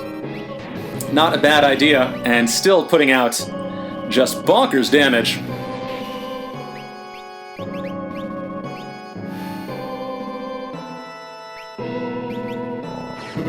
Mog missing the Doom. Terra eats some missiles for that mistake. Well, not mistake, just RNG. But that's magic down. Tiger casting that oh-so-annoying Frozen Cross, not freezing anyone, though. So that's very fortunate. What did I just do? Jex pulling out the Kirin Esper for a bit of healing. We'll cast Regen on the whole party, which, as we see with these high levels and high life totals, healing for a pretty decent sum. Seems like he's also choosing to forego trying to instant death tools and just brute force it. And yeah, there's no force like brute force. A couple quad 9 attacks, take that down. It almost looks like he might take down Tiger last. No, looks like he is retargeting Doom Tusk, so now we have Zombie Mog. He'll want to fix that. Oh, wow. Super Ball hits Celes. He's fortunate that's a low roll on that hit. Fine. That could have been very scary. We're not fine. Hit. The blue is using its death counter. 10 hits, which Actually, no, unsurprisingly hits 10 times. And if that is the final enemy, then Jex will be moving on to Tier 3. Indeed he is. Without Mog, Zombie Mog leaves the party, but I think Go-Go is next, so we will be seeing a 3-throw finish. Not often you see a seed like that. Jex approaching Tier 3, which is made up of 2 enemies, Sleep and Lady. Lady is absorbs, I think, all elements, so you want to do some non-elemental damage to her. Speaking of like, say, I don't know, the throw command. And sleep, on death, his death counter, is the calmness attack, which is an instant death physical attack. There are a few ways to avoid that. Jex doesn't have any of the really elegant ways, like the Fenrir or Golem Esper, and is going to have to count on Life 3. But Life 3 will do the job. Incidentally, Lady has 9,999 hit points, which is exactly how much damage Shadow did, tossing that sniper. This just bonkers high-level throw damage is really not something you see very often. But you see why the throw command is so powerful. It's one of the few commands that is as strong in the early game as it is in the late game. It really can, as we're seeing here, basically carry you.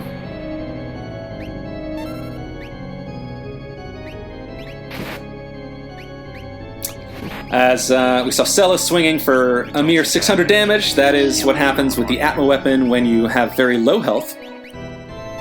Cell is down to 100 hit points. Gets revivified.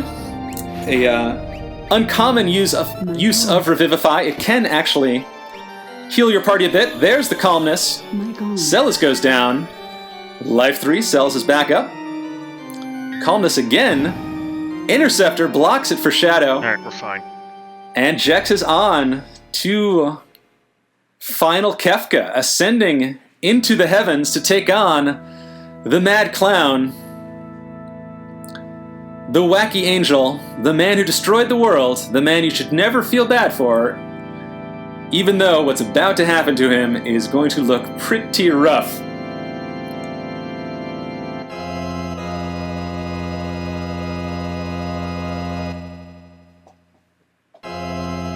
Shadow and Terra can both survive Ultima, which is good.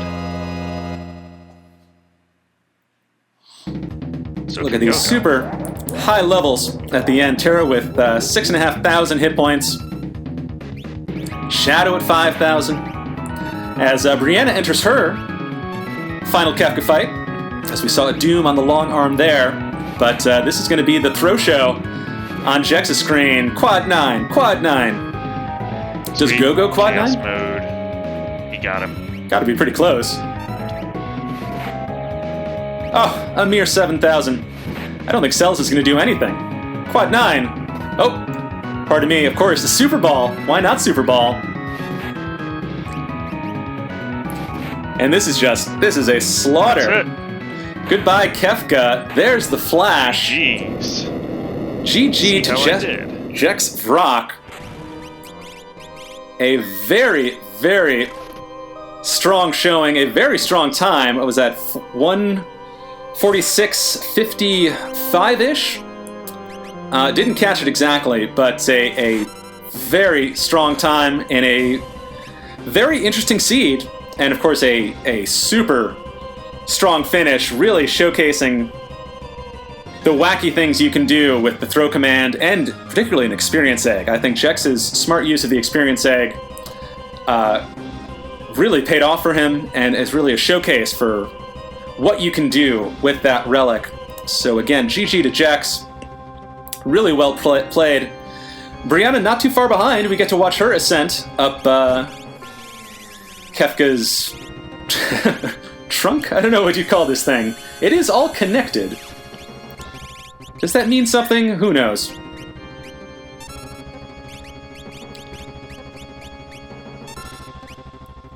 Anyway, Brianna, following the tier 2 strats, pulling out Death Attack on tools, does hit, so that's one less enemy to worry about. Brianna, I believe, also missing any way to mute magic, so may have to deal with some uncomfortable magic spells, like, say, Fire 3. Though Brianna also has the levels and the gear to shrug off those attacks, more or less. Also has, obviously, a stack of snipers for the throwing. So we'll get seeing some more big number attacks as she makes her way up Shadow blocking the Doom Tusk. Very happy to see that. Avoiding the zombie status, which is can be so frustrating and can, kind of derail a whole party. We saw on Jex's screen, he had a Super Ball queued up for Mog, and then Mog got zombied. Zombies will hit anyone, including their own party. That Super Ball, it's unlikely, but it could have been an instant wipe. So you always want to avoid zombification when possible.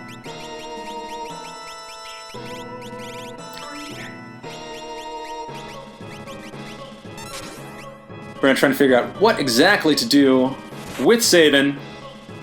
As, I was very excited to see the Sabin earlier on. Has a ton of strength, has natural magic, pretty good equips it seems, but, KITS, keep it throwing stupid? This is the thrower's seed.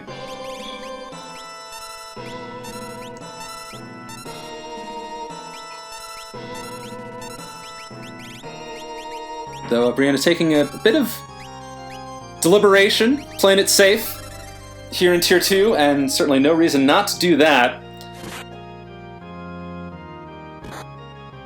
Healing up right before the 10 hits attack. Should be able to weather the storm of these 10 hits, but playing it safe with the heal. There are so many ways that the final battle can go wrong, particularly in Tier 2 into Tier 3. So no reason not to make sure you're doing things right. Shadow chucking a wing edge for almost quad 9.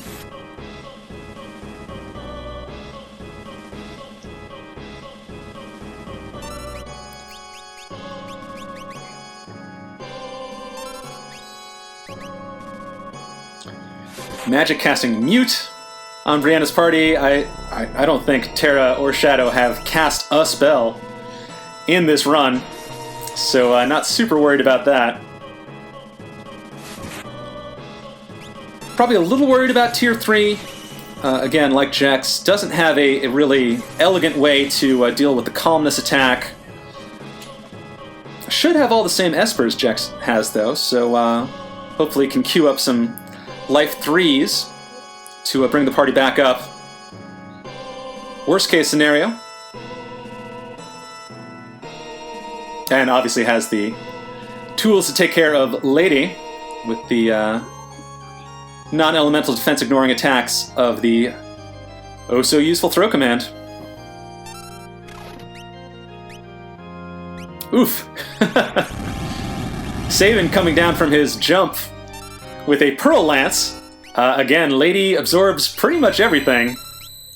So that was a 5k heal instead of an attack. But yeah, boom, boom. Good night, Lady. Sleep should not be too far behind.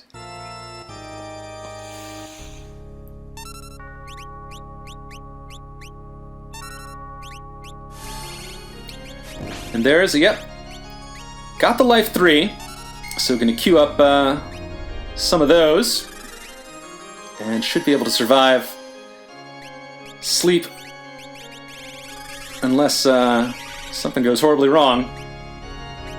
Now, I don't want to Commenter's curse it at this stage. Brianna's had a very clean final battle to this point, doing 8-8-8-5. So not quite the quad 9s that Jex was throwing out, and I really think it was that experience egg and those stacks of elemental swords that made the difference for Jex. Just crazy high level Terra. You never see a level 67 character in a Worlds Collide race, but that's the magic of the Living Seed, and that's the magic of finding an experience egg and utilizing it well.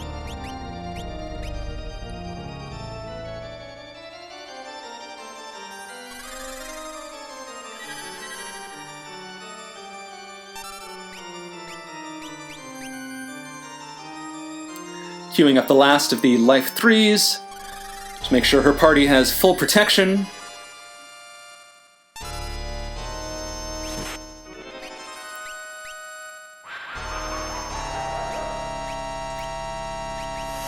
don't think this fight's going to last long enough for that condemned to matter. A zone seek.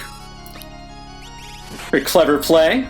Again, a safety first play, casting Shell on the party to reduce magical damage, like, say, a Meteo. And Sleep's got to be pretty close at this point. I mean, Meteo is a sign that I think he's down to his last... Oh, yikes. That hurts. 3 people go down, and that is 3 life 3s being burned. And Brianna choosing to heal Sleep. This is a valid strategy. If you heal Sleep so he's out of the sort of Meteo zone, you have time to heal up and reapply your life 3s and whatnot.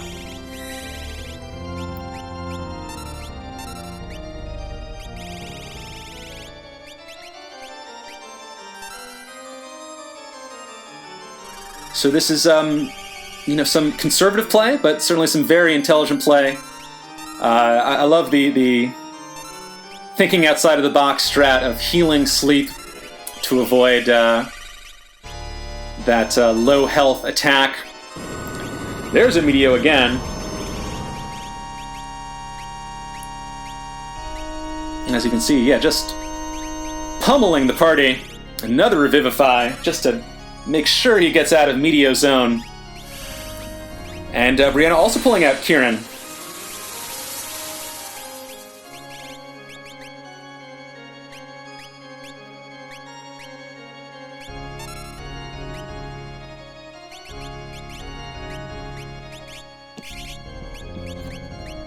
One of the things I've really come to appreciate playing Worlds Collide, and I wonder if others are like this as well, is the value of the healing espers. Sometimes you run into a seed that, for whatever reason, just doesn't have a lot of healing. The espers don't give good cure spells, X potions are hard to find, you don't find a bunch of elixirs, you just have a very few ways to heal, and that is where some of the healing espers, Kieran, Seraphim, Starlit, really shine. And I think smart use of your espers is definitely a sign of a talented Worlds Collide runner, which of course Brianna certainly is.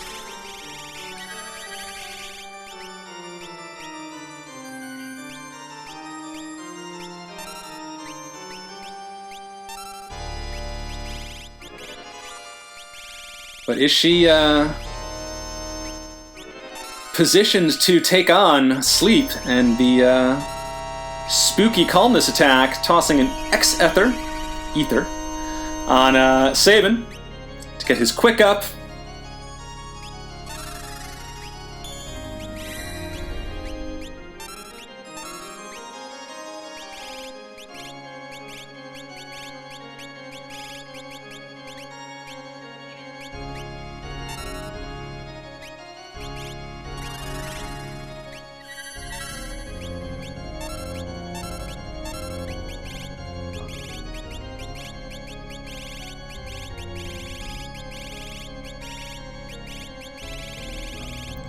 There may also be sort of a question of strategy or philosophy, if you will.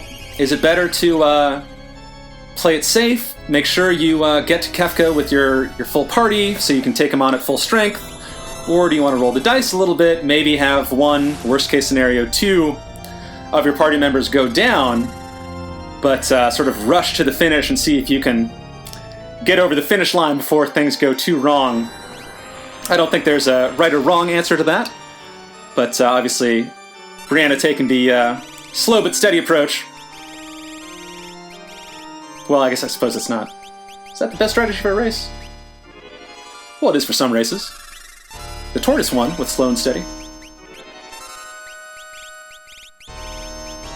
Still, better to get through the fight than wipe on one of the high tiers. It is always so demoralizing. I've been there. I'm sure many other people have as well. When you, claw your way up the phases of this final battle, and then you get dropped by a bad Meteo, or Kefka counters with Ultima, and suddenly you're back at your last save. That's a real punch in the gut. So if you can avoid that whenever possible, why not?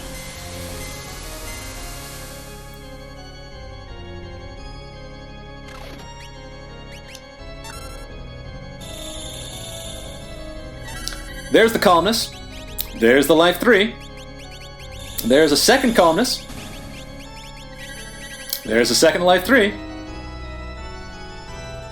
So both runners had to weather 2 calmness attacks. They both came through it. And now Brianna is on to the final battle.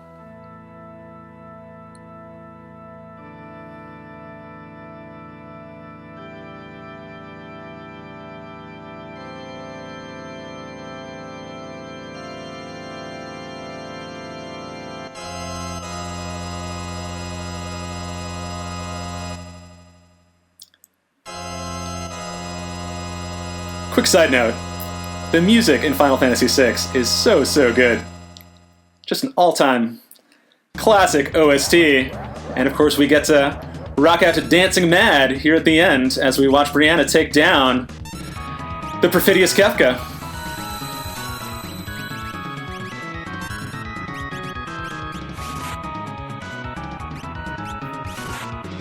Chucking snipers. Worked for Jex, it's working for Brianna. Not quite hitting those quad 9s, but 9,000 and change is good enough, certainly. Gets Fallen One'd.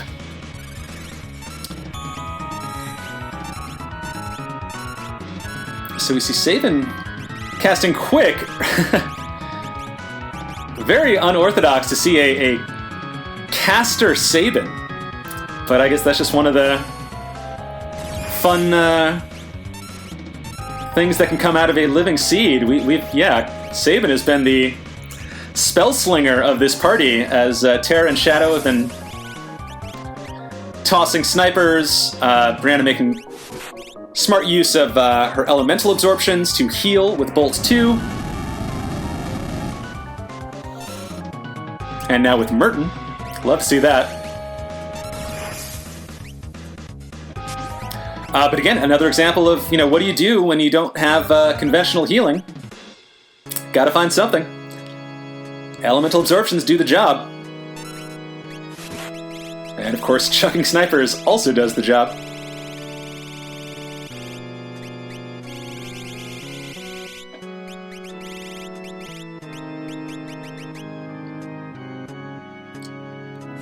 As does chucking shields.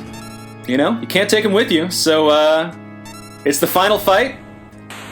Chuck a shield, do quad 9, finish off final Kefka. That's GG for Brianna. A very strong race on a very unusual seed. That was about 2 hours, 1 minute and 50-ish.